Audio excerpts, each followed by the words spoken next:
+2 economics ക്ലാസ്സിലേക്ക് എല്ലാവരെയും സ്വാഗതം ചെയ്യുന്നു. പ്രിയപ്പെട്ട കുട്ടികളെ, നമ്മൾ ഇൻട്രൊഡക്ടറി മൈക്രോ എക്കണോമിക്സ് എന്ന ടെക്സ്റ്റിലെ രണ്ടാമത്തെ ചാപ്റ്ററിലൂടെയാണ് കടന്നുപോയിക്കൊണ്ടിരിക്കുന്നത്. അതിൽ തന്നെ നമ്മൾ ഏതുവരെ പോർഷൻസ് കവർ ചെയ്തു എന്നുള്ളത് നിങ്ങൾക്ക് അറിയുമല്ലോ.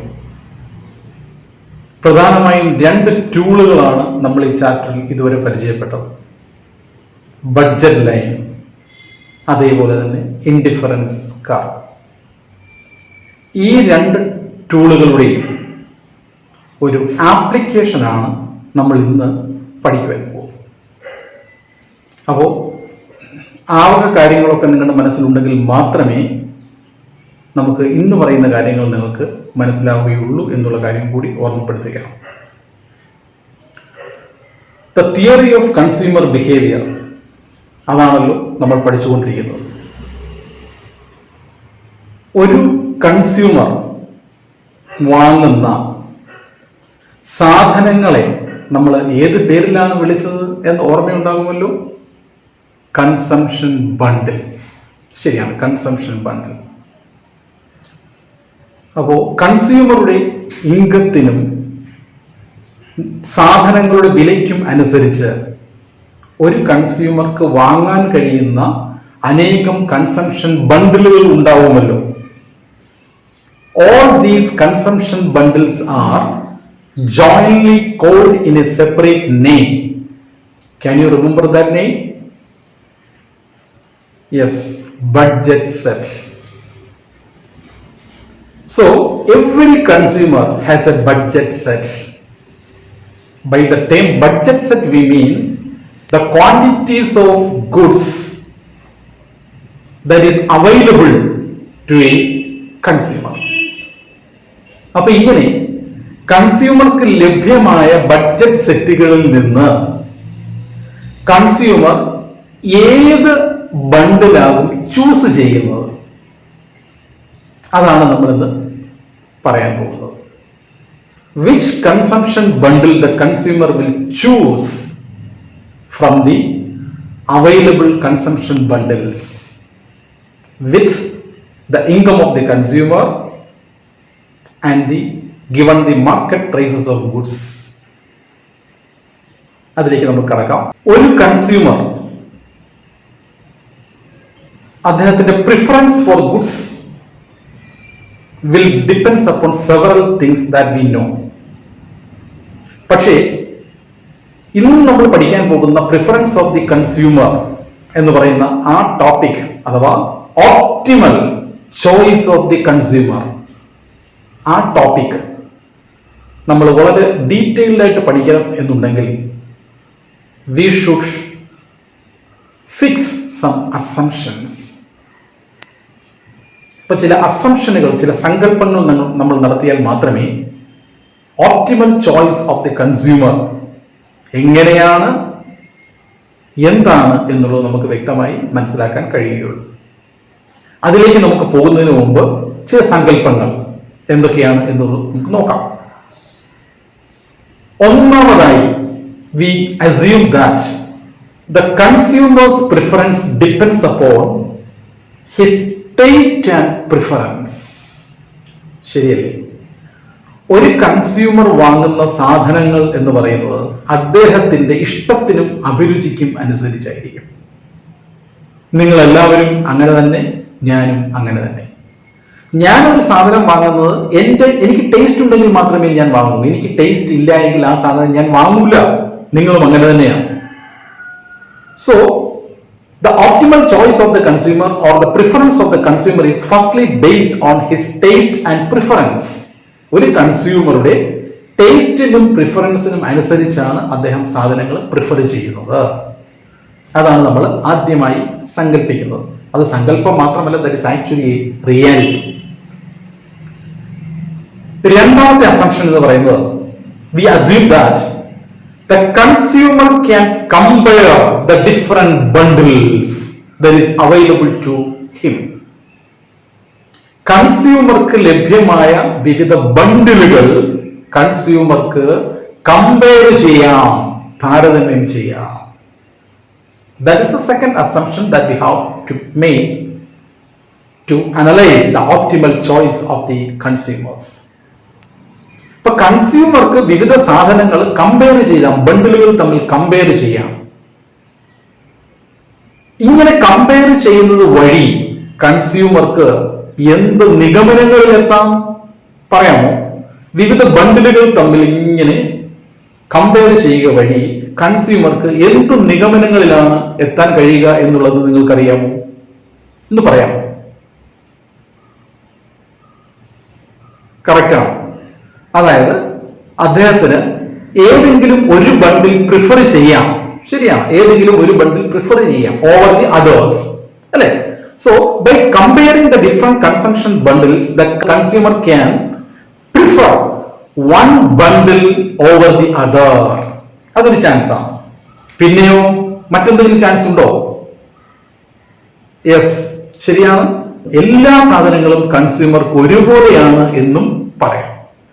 ദാറ്റ് മീൻസ് നമ്മൾ ഏത് പേരിലാണ് അതിനെ വിളിച്ച്? Indifference. Indifference. The consumer can be indifferent among that bundles. So come to the second assumption. The consumer will compare the different bundles so that the consumer can prefer one bundle over the other, or he may be indifferent among these bundles. അല്ലെ? Consumers ഈ different bundles താരതമ്യം ചെയ്യുക വഴി ഒന്നുകിൽ ഒന്നിനേക്കാൾ നല്ലത് ഇതാണ് എന്ന് കൺസ്യൂമർക്ക് പറയാം, അല്ലെങ്കിലോ ഇതെല്ലാം എനിക്ക് ഒരുപോലെയാണ് എന്ന് വേണമെങ്കിലും പറയാം. ഇതാണ് രണ്ടാമത്തെ അസംപ്ഷൻ.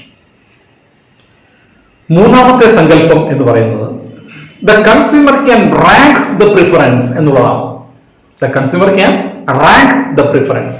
കുറെ ബണ്ടിൽസ് അവൈലബിൾ ആണ് എന്ന് സങ്കല്പിക്കുക. ഒരു 5 ബണ്ടിൽ ഉണ്ട്. ഇപ്പൊ കൺസ്യൂമർക്ക് പറയാം, ദാ ഈ ബണ്ടിൽ എന്റെ ഒന്നാമത്തെ പ്രിഫറൻസ്, ഈ ബണ്ടിൽ എന്റെ രണ്ടാമത്തെ പ്രിഫറൻസ്, ഇത് മൂന്നാമത്തെ പ്രിഫറൻസ് എന്ന് പറയാം. So this is called the ranking of the preference, the ranking of consumption bundles.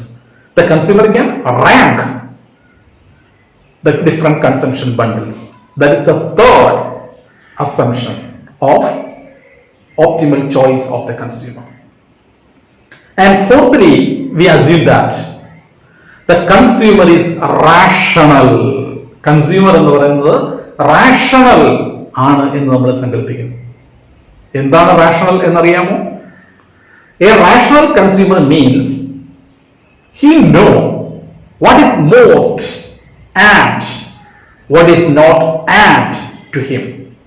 That means what is good and what is not good to him, that he know.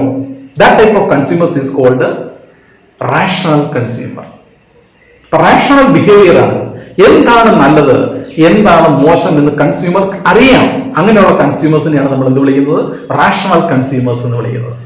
അപ്പോ optimal choice of the consumer എന്ന topic നമ്മൾ പഠിക്കുമ്പോൾ 4 പ്രധാനപ്പെട്ട assumptions ആണ് നമ്മൾ നടത്തുന്നത്. എന്തൊക്കെയാണെന്ന് ഓർമ്മയുണ്ടല്ലോ? 1, എന്തായിരുന്നു? The preference of the consumer depends upon his taste and preference. കൺസ്യൂമേഴ്സിന്റെ പ്രിഫറൻസ്, തിരഞ്ഞെടുക്കൽ എന്ന് പറയുന്നത് അദ്ദേഹത്തിന്റെ ഇഷ്ടത്തിനും അഭിരുചിക്കും അനുസരിച്ചിരിക്കും. 2, the consumer can compare the different bundles. കൺസ്യൂമർക്ക് വിവിധ ബണ്ടിലുകൾ, കൺസംഷൻ ബണ്ടിലുകൾ താരതമ്യം ചെയ്യാം. അങ്ങനെ ചെയ്യുക വഴി ഏത് കൺക്ലൂഷനിലാണ് കൺസ്യൂമർ എത്തുന്നത്? He can either prefer one bundle over the other. അല്ലെ? ഒരു ബണ്ടില് പ്രിഫർ ചെയ്യാം മറ്റൊന്നിനേക്കാൾ, അല്ലെങ്കിലോ he can be indifferent among all these bundles. അർത്ഥം എന്താണ്? എല്ലാ ബണ്ടിലുകളും എനിക്ക് ഒരുപോലെയാണ് എന്ന് കൺസ്യൂമർക്ക് പറയാം. ഈ 2 ഓപ്ഷൻസ് ആണ് അഥവാ ഡിസിഷൻസിലേക്കാണ് കൺസ്യൂമർ എത്തുന്നത് after comparing the different consumption bundles. 3, the consumer can rank the preference. അല്ലെ? കുറെ സാധനങ്ങൾ കൺസ്യൂമർക്ക് ഇഷ്ടപ്പെട്ടു എങ്കിൽ ഏറ്റവും കൂടുതൽ ഇഷ്ടപ്പെട്ട ആ കൺസംഷൻ ബണ്ടിലിന് 1, then 2, then 3 എന്ന് കൊടുക്കാം. That is the ranking of the preference. അതിലേക്ക് വരാം. And fourth and last assumption എന്താണ്? We assume that the consumer is rational. എന്ന് വെച്ചാൽ അർത്ഥം എന്താണ്? The consumer know what is good and what is bad with respect to him എന്നുള്ളതാണ്. ഇപ്പൊ കൺസ്യൂമർക്ക് എന്താണ് നല്ലത്, എന്താണ് മോശം എന്നുള്ളത് തിരിച്ചറിയാനുള്ള കഴിവ് എന്താണ് എന്നുള്ളത് അറിയാം എന്നുള്ളതാണ്.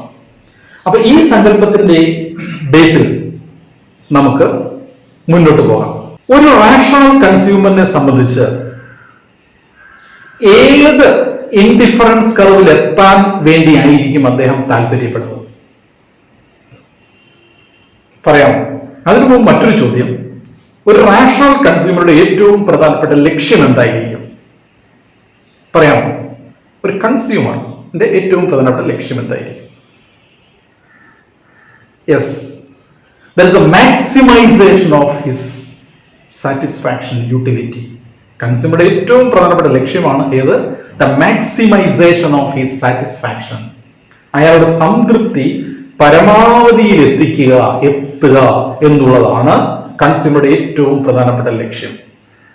ഈ ലക്ഷ്യം വെച്ച് പ്രവർത്തിക്കുന്ന കൺസ്യൂമേഴ്സ് ആണ് റാഷണൽ. അതാണ് ഞാൻ പറഞ്ഞത്, ഏറ്റവും നല്ലത് എന്താണ്, മോശം എന്താണെന്ന് കൺസ്യൂമർക്ക് അറിയാം എന്ന് പറഞ്ഞത്. So every rational consumer will aims at the maximization of his satisfaction.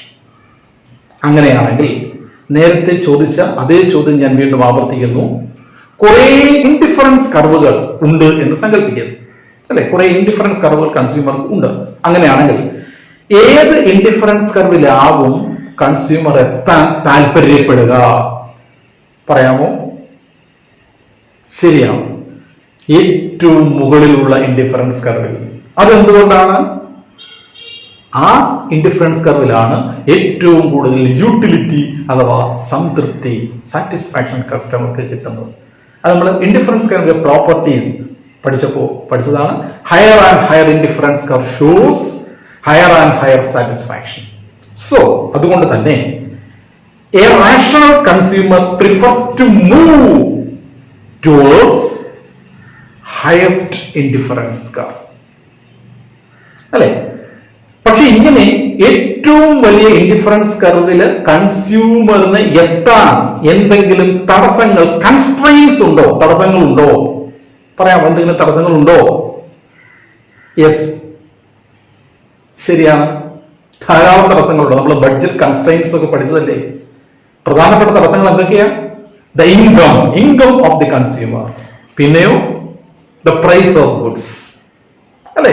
അപ്പൊ പ്രൈസും ഇൻകവുമാണ് ഏറ്റവും പ്രധാനപ്പെട്ട കൺസ്ട്രെയിൻസ് എന്ന് പറയുന്നത്. അപ്പോ ഞാൻ പറഞ്ഞു വന്നത്, ഒരു റാഷണൽ കൺസ്യൂമറിനെ സംബന്ധിച്ച് അദ്ദേഹത്തിന്റെ പ്രധാനപ്പെട്ട എയിം എന്താണ്? Maximum satisfaction. ആ മാക്സിമം സാറ്റിസ്ഫാക്ഷൻ കിട്ടാൻ വേണ്ടിയിട്ട് അദ്ദേഹം എന്താ ചെയ്യുന്നത്? ഏറ്റവും ഹയസ്റ്റ് ഇൻഡിഫറൻസ് കർവിൽ എത്താൻ വേണ്ടി ശ്രമിക്കും. പക്ഷേ ചില തടസ്സങ്ങളുണ്ട്. എന്തൊക്കെയാണ് തടസ്സം? അയാളുടെ ഇൻകവും സാധനങ്ങളുടെ വിലയും. ക്ലിയർ ആണ്? അപ്പൊ ഈ സാധനങ്ങളുടെ വിലയുമായി ബന്ധപ്പെട്ട് നമ്മളൊരു ടൂൾ പഠിച്ചിരുന്നു. കൺസ്യൂമറുടെ ഇൻകവുമായിട്ട് ബന്ധപ്പെട്ടും സാധനങ്ങളുടെ വിലയുമായിട്ട് ബന്ധപ്പെട്ടും. എന്തായിരുന്നു? Budget line. അപ്പോ ഒരു റാഷണൽ കൺസ്യൂമർ എന്ന് പറയുന്നത് ബഡ്ജറ്റ് ലൈനിലെ ഏത് പോയിന്റിൽ ആയിരിക്കും പ്രിഫർ ചെയ്യുന്നത്? ഏത് പോയിന്റ് ആയിരിക്കും പ്രിഫർ ചെയ്യുന്നത്? നമുക്ക് ജസ്റ്റ് ബഡ്ജറ്റ് ലൈൻ വരച്ച് നമുക്ക് നോക്കാം, അല്ലെ? X axis or Y axis. Here we measure good 1. Here we measure good 2. അല്ലെ? good 1 good 2. അപ്പൊ സപ്പോസ് ഇതാണ് ബഡ്ജറ്റ് ലൈൻ എന്ന് സങ്കല്പിക്കുക, അല്ലെ? ഈ ബഡ്ജറ്റ് ലൈനില് എവിടെയായിരിക്കും പ്രിഫർ ചെയ്യുന്നത് കൺസ്യൂമർ? അതിനു മുമ്പ് ഒരു കാര്യം മനസ്സിലാക്കുക. ബഡ്ജറ്റ് ലൈനിലെ പോയിന്റുകളും ബഡ്ജറ്റ് ലൈനിന് താഴെയുള്ള പോയിന്റുകളും ബഡ്ജറ്റ് ലൈനിന് മുകളിലുള്ള പോയിന്റുകളും നമ്മൾ നേരത്തെ പഠിച്ചതാണ്, എങ്കിലും ഒന്നുകൂടെ പറയുന്നു. ബഡ്ജറ്റ് ലൈനിന് താഴെയുള്ള ഒരു പോയിന്റ് നമ്മൾ എടുക്കുന്നു. സപ്പോസ് ഈ എ എന്ന് പറയുന്ന പോയിന്റിന്റെ പ്രത്യേകത എന്താണ്? കൺസ്യൂമർക്ക് ഇത്രയും ഗുഡ് വണ്ണും ഇത്രയും ഗുഡ് ടൂവും വാങ്ങാം എന്നുള്ളതാണ് അത് കാണിക്കുന്നത്. ഇനി നമ്മൾ ബഡ്ജറ്റ് ലൈനിലുള്ള ഇതിന് കറസ്പോണ്ടിങ് ആയിട്ടുള്ള ഒരു പോയിന്റ് നമ്മൾ എടുക്കുക. Suppose B. ഈ ബി എന്ന് പറയുന്ന പോയിന്റ് എന്താണ് കാണിക്കുന്നത്? ശ്രദ്ധിക്കുക. The consumer can purchase the same quantity of good one. ശരിയല്ലേ? എ എന്ന് പറഞ്ഞ പോയിന്റിൽ വാങ്ങാൻ കഴിയുന്ന അതേ ക്വാണ്ടിറ്റി മാത്രമേ ഗുഡ് വണ്ണിന്റെ കൺസ്യൂമർക്ക് വാങ്ങാൻ കഴിയൂ. എവിടെ? Point B. But he can purchase more of good two. പക്ഷെ ബിയിൽ എന്ത് പറ്റും? ഗുഡ് ടു കൂടുതൽ വാങ്ങാം, ഗുഡ് വൺ പഴയതുപോലെ തന്നെ. ഇങ്ങനെ ബഡ്ജറ്റ് ലൈനിൽ നമ്മൾ ഏതൊരു പോയിന്റ് നമ്മൾ എടുത്താലും which consists of more of one good and not less of the other compared to any point below the budget line. അതായത് ബഡ്ജറ്റ് ലൈനിലെ ഏതൊരു പോയിന്റും സൂചിപ്പിക്കുന്നത് എന്താണ്? ഏതെങ്കിലും ഒരു സാധനത്തിന്റെ അളവ് കൂടുതലായിരിക്കും എന്നുള്ളതാണ്. എന്നാൽ മറ്റേ സാധനമോ കുറയുന്നുമില്ല. ശ്രദ്ധിക്കൂ, ഇവിടെ ബി എന്ന് പറയുന്ന പോയിന്റ് എന്താണ് നമ്മൾ കണ്ടത്? ഗുഡ് ടു നേരത്തെ ഇത്രയുമായിരുന്നത് ഇത്രയും ആണ്. കൂടുതൽ ഗുഡ് ടു വാങ്ങാൻ കഴിയും, പക്ഷെ ഗുഡ് വണ്ണിനോ മാറ്റമില്ല. അതാണ് നമ്മൾ പറഞ്ഞത്. All points on the budget line shows that the consumer can purchase more of one good and not less of the other. അല്ലെ? ഒരു സാധനം കുറയത്തുമില്ല, പക്ഷെ മറ്റേ സാധനം കൂടുതലും വാങ്ങാം എന്നുള്ളതാണ് അത് കാണിക്കുന്നത്. ഇപ്പൊ ഞാൻ ഇതുവരെ പറഞ്ഞ പോയിന്റിലേക്ക് നമുക്ക് ഒന്നുകൂടെ എത്താം. ഒരു റാഷണൽ കൺസ്യൂമറിന്റെ പ്രധാനപ്പെട്ട ലക്ഷ്യം എന്താണ്? Maximum satisfaction. മാക്സിമം സാറ്റിസ്ഫാക്ഷന് വേണ്ടിയിട്ട് അദ്ദേഹം എന്താണ് ചെയ്യുന്നത്? ഏറ്റവും ഹയസ്റ്റ് ആയിട്ടുള്ള ഇൻഡിഫറൻസ് കർവിൽ എത്താൻ വേണ്ടി ശ്രമിക്കും എന്നുള്ളതാണ് ഞാൻ പറഞ്ഞത്. പക്ഷെ അതിന് ചില കൺസ്ട്രെയിൻസ് ഉണ്ട്. ആ കൺസ്ട്രെയിൻസിലെ ഏറ്റവും പ്രധാനപ്പെട്ടതാണ് ഏത്? Budget line. അദ്ദേഹത്തിന്റെ ഇൻകം റെപ്രസെന്റ് ചെയ്യുന്ന, സാധനങ്ങളുടെ വില റെപ്രസെന്റ് ചെയ്യുന്ന ബഡ്ജറ്റ് ലൈൻ എന്ന് പറയുന്നത്, അല്ലെ? അപ്പം ഈ ബഡ്ജറ്റ് ലൈനിലെ ഏത് പോയിന്റ് ആയിരിക്കും കൺസ്യൂമർ, ഒരു റാഷണൽ കൺസ്യൂമർ പ്രിഫർ ചെയ്യുന്നത്? ബഡ്ജറ്റ് ലൈനിലെ പോയിന്റ് ആയിരിക്കും. ഏതിനേക്കാൾ? ബഡ്ജറ്റ് ലൈനിന് താഴെയുള്ള പോയിന്റിനേക്കാൾ. അതെന്തുകൊണ്ടാണ്?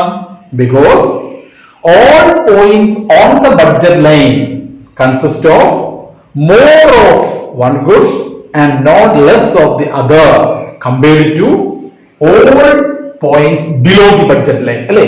ഈ ബഡ്ജറ്റ് ലൈനിന് താഴെയുള്ള ഏതൊരു പോയിന്റിനേക്കാൾ ഒരു സാധനം കൂടുതൽ ഉൾക്കൊള്ളാൻ കഴിയും. എവിടത്തെ പോയിന്റ്സിന്? ബഡ്ജറ്റ് ലൈനുകളിലെ പോയിന്റ്സിന്. അതുകൊണ്ട് റാഷണൽ കൺസ്യൂമർ എന്ത് ചെയ്യൂ? He will always opt or choose a point on the budget line. അപ്പോ ഒരു കാര്യം ഉറപ്പാണ്, the optimal choice of the consumer എന്ന് പറയുന്നത് എവിടെ ആയിരിക്കും? ബഡ്ജറ്റ് ലൈനിലായിരിക്കും എന്നുള്ളതാണ്. ഈ ബഡ്ജറ്റ് ലൈൻ മുകളിലുള്ള ഒരു പോയിന്റ് എന്ന് പറയുന്നത് കൺസ്യൂമർക്ക് ഏറ്റവും ഇഷ്ടമാണ്. But he is not able to attain that point. Why? Because the constraint of his income. ഇത്രയും മനസ്സിലായി കാണുമെന്ന് വിശ്വസിക്കും. ഇത്രയും കാര്യങ്ങൾ വെച്ചുകൊണ്ട് now we are going to examine what will be or what consumption bundles the consumer will prefer. That is what is the optimal choice of the consumer. ഇത്രയും കാര്യങ്ങൾ വെച്ചുകൊണ്ട് കൺസ്യൂമറുടെ ഓപ്റ്റിമൽ ചോയ്സ് എന്ന് പറയുന്നത് എവിടെയായിരിക്കും എന്നുള്ളത് നമുക്ക് കാണാം. ഇതിനു വേണ്ടി നമ്മൾ ഒരു കൂട്ടം ഇൻഡിഫറൻസ് കർവുകളെ കൊണ്ടുവരുന്നു. What is the collective name that we have given to represent a set of indifference curve? Yes, indifference map. അപ്പോൾ നമ്മൾ ഇൻഡിഫറൻസ് മാപ്പ് കൊണ്ടുവരുന്നു. ഒപ്പം നമ്മൾ ബഡ്ജറ്റ് ലൈനിലൂടെ നമ്മൾ കൊണ്ടുവരും.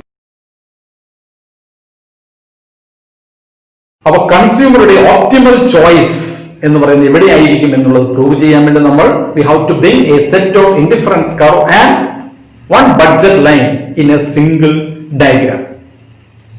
See, in the OS axis we take good 1,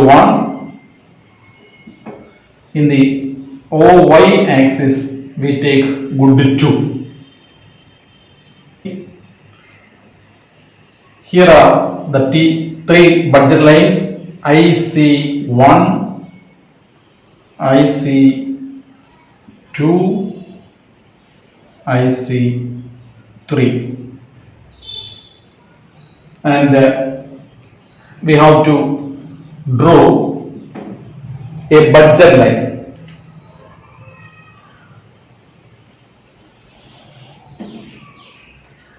AB is the budget line. അപ്പോൾ ഒരു ഡയഗ്രാമിലേക്ക് നമ്മൾ ഇൻഡിഫറൻസ് കർവുകളും ബഡ്ജറ്റ് ലൈനും നമ്മൾ കൊണ്ടുവന്നു. ഇവിടെ AB is the budget line, IC1, IC2 and IC3 are the different indifference curve. Of these indifference curve, IC1 represents the lowest indifference curve from which the consumer get the lowest satisfaction. അതറിയാമല്ലോ, IC2 അതിനേക്കാൾ കൂടുതൽ satisfaction, IC3 എന്ന് പറയുന്നത് ഏറ്റവും കൂടുതൽ satisfaction. IC3 എന്ന് പറയുന്ന indifference കർവാണ് highest satisfaction നൽകുന്നത് എങ്കിലും ഈ കൺസ്യൂമർക്ക് അവിടെ എത്താൻ കഴിയില്ല. Because of the budget line എന്ന് പറയുന്നത് മാത്രമാണ്. ഇത്രയുള്ളൂ. അപ്പം ഈ ഒരു അനാലിസിസിൽ നിന്ന് നമുക്ക് ഒരു കാര്യം ഇപ്പോൾ വ്യക്തമായി. Where is the optimal choice of the consumer lies? The optimal choice of the consumer lies on the point in which the budget line touches the highest possible indifference curve. ഇപ്പൊ ഏറ്റവും ഉയർന്ന തന്റെ ഇൻകം ഉപയോഗിച്ച് കൺസ്യൂമർക്ക് എത്താൻ കഴിയുന്ന ഏറ്റവും ഉയർന്ന indifference കർവിൽ ബഡ്ജറ്റ് ലൈൻ ടച്ച് ചെയ്യുന്ന ആ പോയിന്റിലായിരിക്കും കൺസ്യൂമറുടെ ഓപ്റ്റിമൽ ചോയ്സ്. അങ്ങനെയാണെങ്കിൽ ഈ ഡയഗ്രാമിൽ എവിടെയായിരിക്കും? In this point.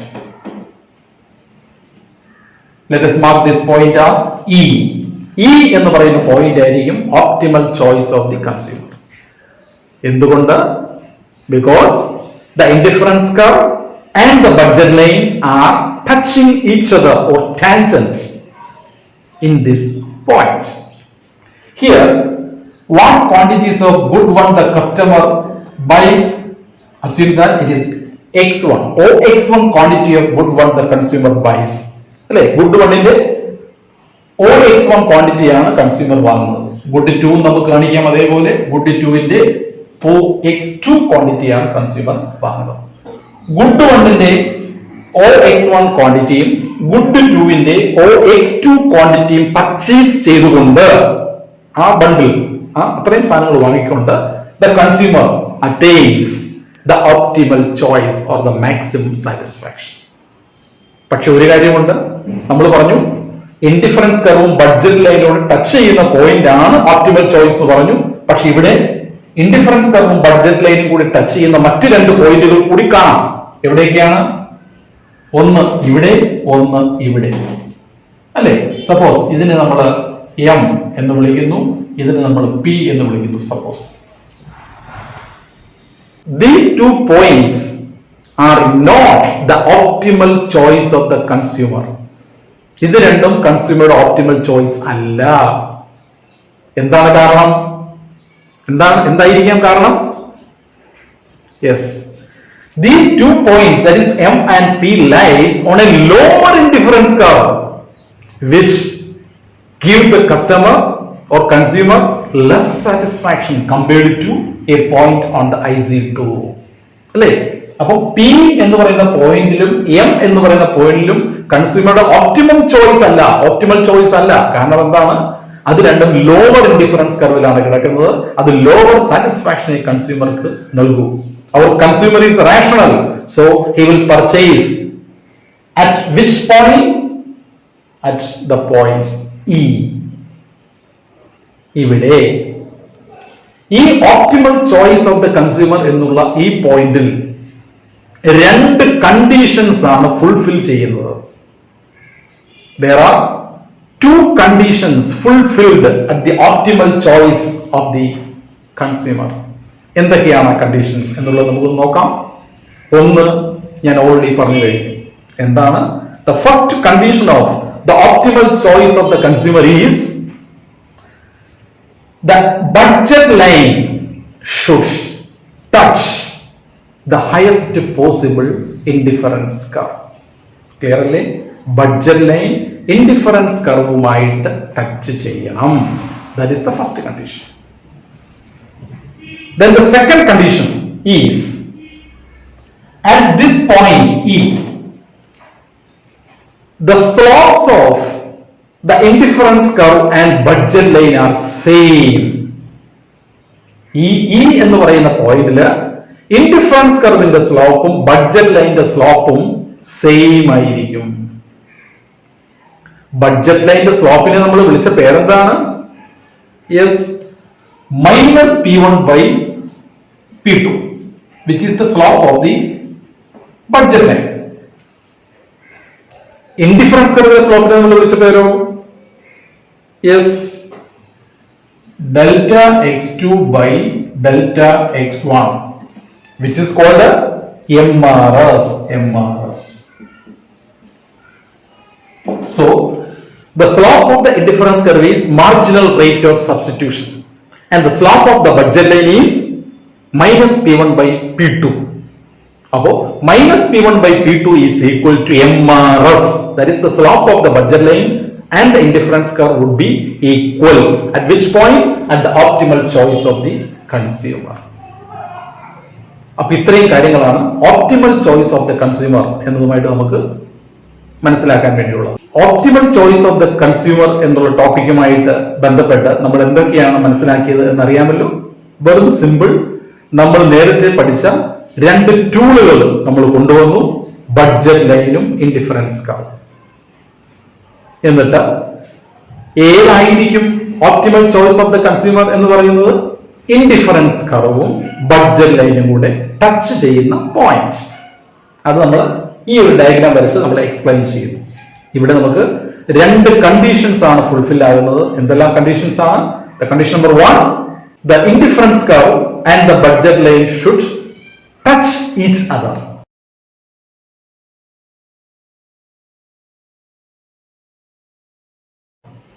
And the condition 2, the slope of the indifference curve is equal to the slope of the budget line.